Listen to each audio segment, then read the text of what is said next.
Pelarian panjang Roque Marten Madobaafu akhirnya berakhir di balik jeruji besi.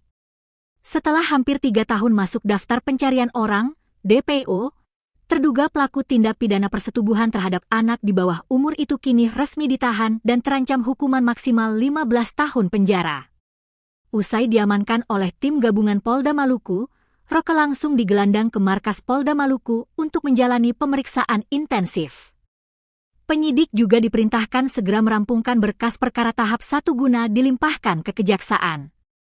Dalam kasus ini, tersangka dijerat pasal 81 ayat 1 dan 2, serta pasal 66 huruf A dan B Undang-Undang Tindak Pidana Kekerasan Seksual, TPKS.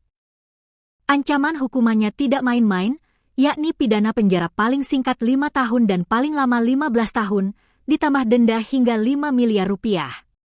Meski saat penangkapan Roque ditemukan seorang diri, polisi memastikan pengembangan kasus tidak berhenti pada tersangka utama. Aparat membuka peluang penetapan tersangka baru jika ditemukan pihak-pihak yang terbukti membantu pelarian atau menyediakan tempat persembunyian. Ia menegaskan, siapapun yang sengaja melindungi pelaku kekerasan seksual dapat dimintai pertanggungjawaban hukum sesuai ketentuan yang berlaku. Diberitakan sebelumnya, Roque berhasil ditangkap pada Senin, 2 Februari 2026, di kawasan hutan terpencil Desa Pasinalu, Kecamatan Taniwel Timur, Kabupaten Seram bagian Barat, SBB. Lokasi persembunyian berada di wilayah pegunungan yang sulit dijangkau, bahkan tersangka diketahui bersembunyi di dalam gua. Kabid Humas Polda Maluku, Kombes Pol Rositah Umasugi, menyatakan keberhasilan ini menjadi bukti bahwa kepolisian tidak pernah berhenti memburu pelaku kejahatan meski harus menghadapi medan ekstrim. Menurutnya, pengejaran dilakukan secara senyap dan berkelanjutan sejak Agustus 2025, melibatkan personel Polda Maluku, Polres SBB, hingga Satbrimob. Di pegunungan di daerah Pasinalu tadi, ya, Seram bagian barat.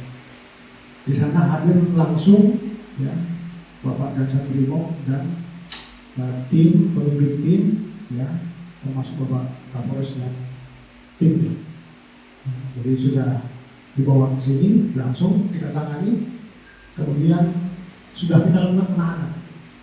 Ya, jadi keesokan harinya langsung kita periksa, kemudian kita lakukan penahanan.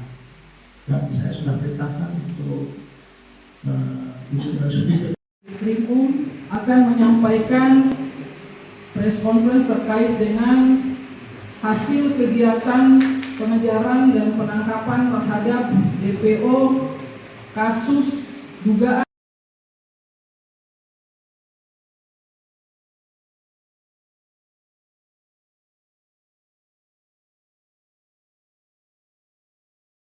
Download Tribun X sekarang, menghadirkan lokal menjadi Indonesia.